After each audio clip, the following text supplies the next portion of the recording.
let's get stuck into it. I'm going to go straight to the front of the Daily Telegraph. The headline, one of the best I've seen this year, I must say, Daisy. I read under the bed.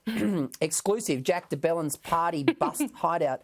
Dragon star Jack de Bellin allegedly hid under a bed when the cops arrived to bust up Paul Vaughan's house party on Saturday as the embarrassing fallout continues from the Dragons' COVID cover-up that resulted in 13 players copping $1,000 fines from the police as well as $305,000 in fines collectively from the NRL. It is claimed some players were hiding in other areas of Vaughan's house when the police arrived. Now, the Saints may well come marching in on this particular story, Daisy, but this is just such a bad look, not just for the NRL, but of course the St George club, which of course is probably the most storied footy club in the nation.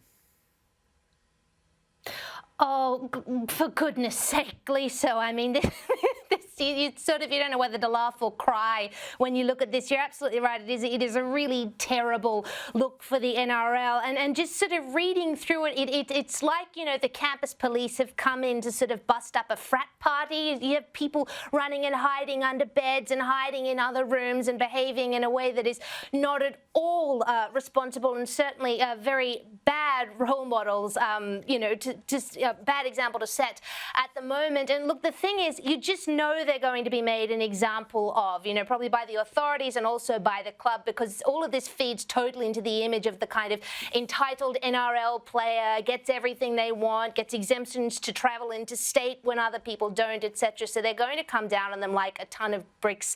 And so they should. Whatever one's opinions on lockdowns may be, we do all have to follow the rules. Nobody should be treated any differently from anyone else unless there is a compassionate grounds for doing so. So I'm certain they're going to feel the full weight of those in charge of them as well as the authorities on this behaviour.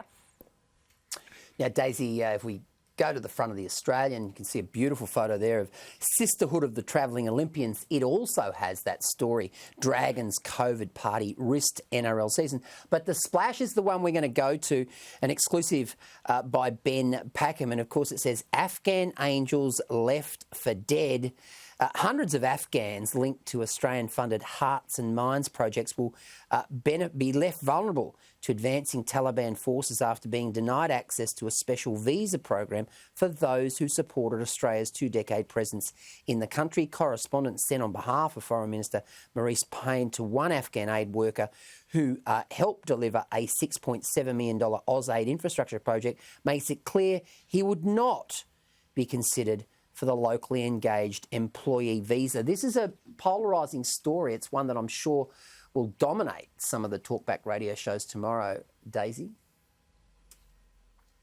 It is particularly polarising, and certainly I think there'll be very strong views on it on either side. I mean, for my money, you know, I'm not what you would call, you know, the massive authority on Middle Eastern geopolitics, but if somebody works for Australia in a time of war, particularly something as controversial as what was going on in Afghanistan, you know, puts their life on the line and is at the risk of retaliation from forces like the Taliban, well, you'd think they would be eligible to apply for this special visa to get them to safety. I mean, they've worked for Australia, they've been paid by the Australian government, they've put their life on the line for Australia. You'd think they'd be at least allowed to apply for the visa. And the interesting thing the article mentions is that if you know, this goes ahead, it's a terrible look for Australia.